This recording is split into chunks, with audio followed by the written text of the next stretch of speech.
लेकिन 4 साल में हमारी न्याय व्यवस्था को इतना वक्त नहीं मिला कि जिन लोगों को और ख़ास करके वो चुनिंदा लोग, मैं उस पर भी आना चाहूँगी कि जिन लोगों को झूठे इल्ज़ामात तहत, और जो सबको पता है क्योंकि वीडियो एविडेंस है, आज की डेट में अलग अलग मीडिया पे काफ़ी सारा एविडेंस है, झूठे इल्ज़ामात के तहत गिरफ्तार किया गया, उनके खिलाफ, कई लोगों के खिलाफ ट्रायल भी उन्होंने शुरू करने का वक्त उन्हें नहीं मिला। मैं ये आज जो मेरी बातें हैं, मैं वो हमारे देश की न्याय व्यवस्था से इसीलिए करना चाहती हूँ क्योंकि इस रूम में जो लोग हैं वो तो आधे लोग तो परिवार वाले हैं, वो खुद पीड़ित हैं इस नाइंसाफ़ी के। बाकी लोग जो एक्टिविस्ट हैं उन बेचारों की तो ज़िंदगियाँ गुजर गई आवाज़ उठाते उठाते। पर मैं आज ये सवाल जो है और ये बातचीत एक दूसरे से नहीं, मैं आप लोगों के माध्यम से ये बातचीत हमारी न्याय व्यवस्था से करना चाहती हूँ। हमारे देश में इक्वालिटी बिफोर द लॉ ऐसा माना गया है कि हमारा संविधान हमें ये हक देता है कि इस देश में जो न्याय व्यवस्था है, जो लॉ है, उसके सामने सब लोग बराबर हैं। पर ये बातें सिर्फ ऐसे शब्दों में बोल के अच्छा महसूस कर लेना या ये मोटी मोटी किताबों में इसके ऊपर व्याख्या करना काफ़ी नहीं होता है। इक्वालिटी बिफोर द लॉ का कोई मतलब नहीं है अगर equal treatment before the law नहीं होगा। मैं आज आपसे एक बात शेयर करना चाहती हूँ, आई डोंट नो कितने लोगों को पता होगी। जिस केस में उमर जेल में है अभी, या वन ऑफ द केसेस जिसमें उमर जेल में है अभी, उस केस में कई पिटिशन दाखिल हुए थे, उनमें से 2-3 में मेरा भी नाम था क्योंकि जिस तरीके से CNRC में उमर अलग अलग जगह पे जा रहा था, हम लोग, कई लोग जा रहे थे अलग अलग जगहों पे भाषण देने और बात करने और अपनी राय रखने, हम भी गए, मैं भी गई थी।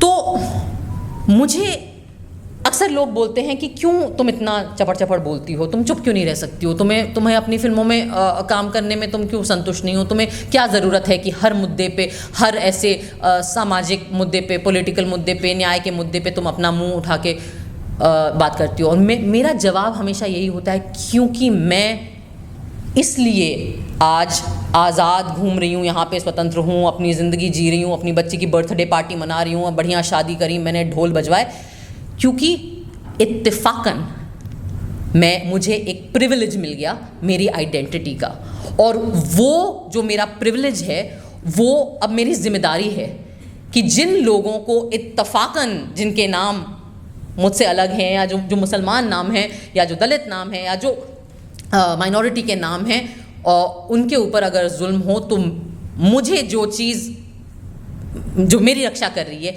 मेरी जिम्मेदारी है कि मैं उस प्रिविलेज के दम पर अपनी आवाज़ उनके लिए उठाऊं।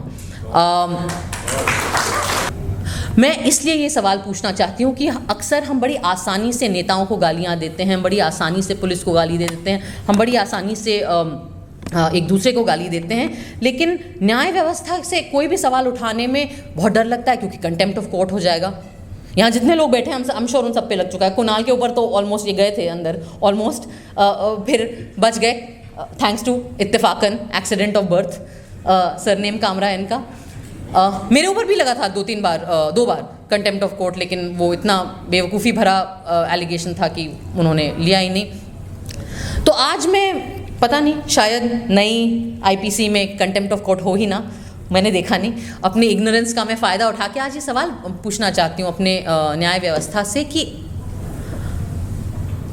क्यों, क्या डर है आपको किस चीज़ का डर है? आम नागरिक को तो जेल का डर होता है, पिटाई का डर होता है, मुसलमान तो कहीं पे भी पिट जाते हैं बेचारे इस देश में, दलित कहीं पे भी पिट जाते हैं इस देश में। हम लोगों को भी डर लग सकता है कि काम नहीं मिलेगा, कॉमेडी के शोज़ नहीं मिलेंगे, फिल्में बंद हो जाएंगी, जिनके बच्चे हैं छोटे छोटे उनको अलग अलग किस्म के डर लगते हैं। आपको क्या डर लगता है? आपके पास तो पूरा तंत्र है, आपके पास तो सारी सरकारी तंत्र है। जब तक आप इन बड़े बड़े सुप्रीम कोर्ट, हाई कोर्ट तक पहुंच जाते हो, आप तो 60 साल 50 साल के ऊपर होते होंगे, आपके तो बच्चे भी बड़े हो गए होंगे, अच्छी महंगी कॉलेजेस में आप उन्हें पढ़ाते हैं, बाहर भेजते हैं, यूनिवर्सिटीज़ में वो भी सेटल हो जाते हैं, उनकी शादियाँ हो जाती हैं, उनके भी बच्चे होते हैं। तो इस बुढ़ापे में क्या डर है अब आपको? अब क्या लालच है आपके अंदर, क्या चाहिए आपको? हाँ, क्या ज़रूरत है? गवर्नर पोस्ट चाहिए, राज्यसभा जाना है, इतनी आपके अंदर लालच है कि आप महज आपका काम आपसे करने को हम मांग रहे हैं, वो आपसे नहीं हो रहा है। इस देश का हर नागरिक कुछ चंद माननीय न्यायाधीशों के ईमान पर हमारी जिंदगियां टिकी हुई हैं आज के वक्त में, क्योंकि हर दूसरा इंस्टीट्यूशन अपना काम नहीं कर रहा है। हरतोष सर ने बात करी दूसरी सरकारों की, उन्होंने अपना काम नहीं किया। कुणाल ने बात करी मीडिया, गोदी मीडिया की, मेन स्ट्रीम मीडिया की, वो अपना काम नहीं कर रही। पुलिस तो हमारी खैर वाह ही है, वो अपना काम नहीं करती। तो फिर हम क्या करें? हम कुल मिला के हमारे पास बच जाता है अपना संविधान, और हमारे संविधान के जो कथित रक्षक हैं उनकी तरफ हम देख सकते हैं। तो इसलिए मैं आपसे पूछ रही हूँ आज ये सवाल इस देश के हर नागरिक के तरफ से कि आपको क्या डर है, आपको क्या लालच है? आप ऐसा कैसे होता है कि आप लोग अपना बेसिक काम नहीं कर पाते हैं? इतना वक्त आपको लग जाता है, और वो भी जब हर अति पार हो जाती है, तब आपके अंदर जब स्टेट्स के चीफ मिनिस्टर अरेस्ट होने लगते हैं, जब इतना सर से पानी इतनी ऑब्वियस चीज़ें हो जाती हैं, उसके बाद इलेक्शन आ जाता है, फिर 400 पार नहीं होते, आप हार ही जाते हैं, आपको बैसाखी की सरकार चलानी पड़ रही है, तब हमारे माननीय न्यायाधीशों को वक्त मिलता है कि वो बेल की सुनवाई लोगों की करना शुरू कर दें। मैं नहीं मानती कि ये किसी भी प्रकार का न्याय है। न्याय करने में होता है, न्याय बोलने में नहीं होता, न्याय भाषणबाजी नहीं होती, न्याय एक्शन होता है। और आज मैं ये बोलना चाहूँगी कि मुझे इस देश के नागरिकों के साथ कई लोगों ने गलत किया। अगर मैं अंग्रेज़ी में बोलूँ, then the citizens of our country have been let down by almost every institution that has been given power by the democratic setup of our country. But I don't believe that any institution has let down the citizens of our country like the judiciary of this country. And I think that's a crying shame. शर्मनाक है ये बात। मैं आपका ध्यान, या मैं आपको रिमाइंड करना चाहूँगी, मैं हमारे न्याय व्यवस्था को रिमाइंड करना चाहूँगी कि बेल की सुनवाई टाइम से नहीं करना सिर्फ एक नहीं हुआ, हो गया, ये नहीं होता है। क्योंकि जब आप टाइम से बेल ग्रांट नहीं करते ना, तो 84 वर्ष के एक्टिविस्ट जैसे स्टैन स्वामी थे, उनकी जेल में मौत भी हो सकती है। तो ये जो आप पर जो भार है, और आपने जो अपनी जिम्मेदारी सही वक्त पे नहीं करी है, उसका प्राइस बहुत ज़्यादा होता है, और वो बहुत गलत होता है। और वो हर किताब में, हर धर्म के आस्था के नज़रिए से देखें, आप हर लीगल एंगल से देखें, तो वो घोर नाइंसाफ़ी है। और अगर हम आगे इसी पथ पे चलते गए, तो मैं बिल्कुल 2 टूक ये कह सकती हूँ कि इस देश की मेन स्ट्रीम मीडिया जो है, उसके हाथों पे खून है।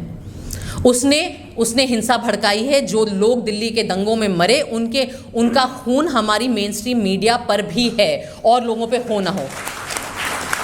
लेकिन मैं ये भी कहूँगी कि अगर ऐसे ही चलते रहा, तो वो जो खून के धब्बे हैं, वो हमारी न्याय व्यवस्था के दामन पर भी लगेंगे, वो छींटें आप पर भी आएंगी। इसलिए इस मंच से मेरी अपील है, बहुत ज़्यादा हम नहीं मांग रहे, अपना काम करिए। धन्यवाद।